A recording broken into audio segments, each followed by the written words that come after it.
Nagbabalik tayo para sa isang kwento para sa bayan. So, mga ka-DDS, napanood niyo ba yung isang padre de pamilya na isang jeepney driver na umiiyak? Ito yun. Hirap eh. Alis bawi mo, 300 lang araw-araw. Hirap. Pero mo maghapon kang umaga hanggang gabi, mauwi mo nilang 300, 400. Di ba? Tapos ang maiuwi mo lang, 300 pesos.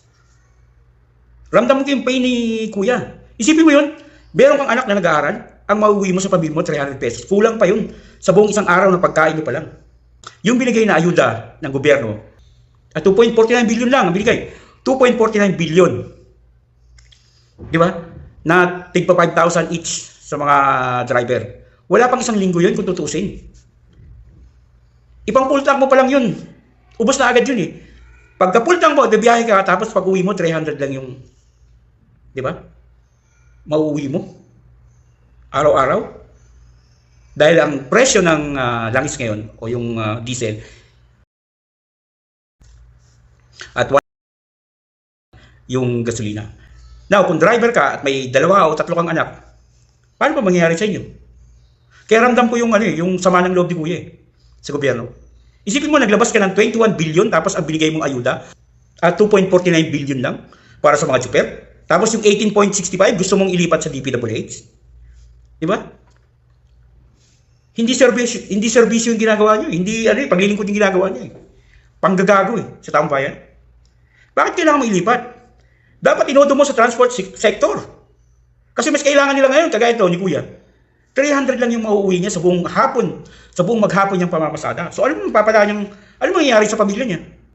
Yung 300 na yun, kung 5 ang anak mo, mahirapan pang makasurvive breakfast, lunch, and dinner na kainan yun.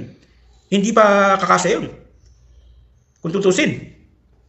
Sa 5, hirap pa yun. So magkakasya yun kung talagang wala ka ng choice Di ba?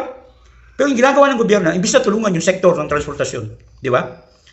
Wala silang ginagawa. Yung ayuda na 5,000, wala pang isang linggo yun kung tutusin. Akala siguro nila ay nakatulong na sila. Di ba? Hindi nila kayang kontrolin yung presyo ng langis. So dapat, bumawi sila sa ayuda. Sagutin nila yung gasolina o yung diesel ng mga driver, yung mga transport driver. Tapos, sahurin nila ng tagi 1,000, 1,500 o 2,000. Di ba? Nakatulong ka na sa mga driver. Naibsan pa yung pagka-stranded ng mga commuters ng taong bayan. Pero wala kayong ginagawa. Walang ginagawa ang gobyerno. Dapat tulungan yung mga nasa transport sector. Yung 1865 na pinapalipat nyo sa DPWH, ito doon yung nasa transport sector. Bigyan nyo sila ng ayuda.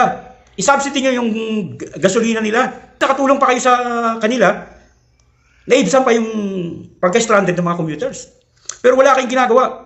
Kahit pa ulit-ulit nang nagsasabi na ganito ang gawin nyo, marami nagsasabi na ganyan ang gawin nyo, hindi nyo ginagawa.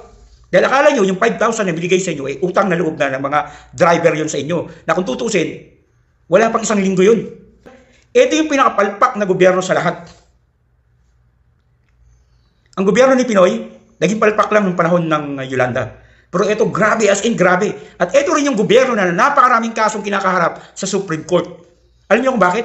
Kasi kahit labag sa batas, ginagawa nila para masunod lang yung kagustuhan nila. Wala na silang pakialam. Wala na silang pakialam sa, alam mo yung delikadesa, yung kapal na mukha. Wala na sila nun. Basta masunod lang yung gusto nila, di ba? At pumabor sa kanila yung kagustuhan, gagawin nila yun. Labagin man nila yung batas. Kaya, record breaker to. Record breaker tong gobyerno na to. Sila ang may pinakamaraming kaso na kinakaharap sa Supreme Court. Dahil hindi sila marunong sumunod sa batas. Kapag ang batas ay hindi pabor sa kanila, binabali nila.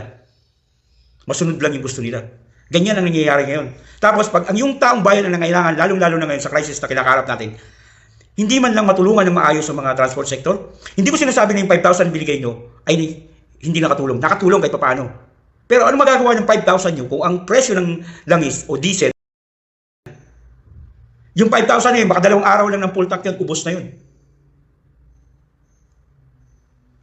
Di ba? Magkaroon naman kayo ng sinseridad na tumulong. Alam niyo yung pangangailangan ng hindi na kailangan alamin, alam niyo yung pangangailangan ng mga tsuper. Ang kailangan niyan tulong. Sagutin niyo yung gasolina nila. Kung gusto nyo, sahuran nyo sila 1,000 o 1,500 o 2,000 a day para lang makapaghatid sundo ng mga commuters. Di ba? Natulungan mo na sila, natulungan mo na yung pamilya nila. Now, which is, yan naman dapat talaga ang ginagawa ng gobyerno. Natulungan mo pa yung mamamayan, yung mga commuters na nagtatrabaho na makapasok ng maaga, makauwi ng maaga. Di ba? Pero hindi nyo ginagawa. Wala kayong awa sa mamamayan. Now, kung ayaw nyo namang sagutin yung gasolina nila, isubsidy nyo yung pangangailangan nila, lalong-lalo na yung gasolina. Kung ayaw nyo sila bigyan ng sahod kada araw, isubsidy nyo na lang yung gasolina nila. Para naman makapagtrabaho sila ng matino. Para hindi naman yung uuwi sila na 300 pesos lang yung pera na maiuwi nila sa pamilya. Magkaroon naman kayo ng konting concern dyan sa hindi yung puro kayo pamumulitika. Ginawa nyo ng newsroom ang gobyerno nyo sa mga Duterte. Magaling lang kayo sa mga Duterte pero pagdating sa mamayan, wala kayong ginagawa. Napakasimpleng problema ng transport sector, hindi nyo masolusyonan ng maayos. Alam nyo kung bakit? Kasi kulang kayo sa puso sa paglilingkod. Mga wala kayong puso. Hindi nyo kayang intindihin yung pangangailangan ng mga mamamayan, lalong-lalo na yung mga maliliit, lalong-lalo na yung mga driver. Magkaroon naman kayo ng concern. Maawa kayo sa amin, maawa kayo sa, lalong-lalo na sa mga driver na lumalaban ng patas. Grabe yung ginagawa nyo. Hindi kayo makatao. Wala kayong kwenta. Hindi nyo kayong tulungan. Wala kayong sinseridad na maglingkod sa taong bayan. Ganun lang kasimple yung gobyerno nyo ngayon. Puro kayo pamumulitika. Pagdating sa mamumulitika, lalo-lalo sa mga Duterte, doon kayo magaling. Pero pagdating sa pagtulong sa mamayan, wala kayong kwenta.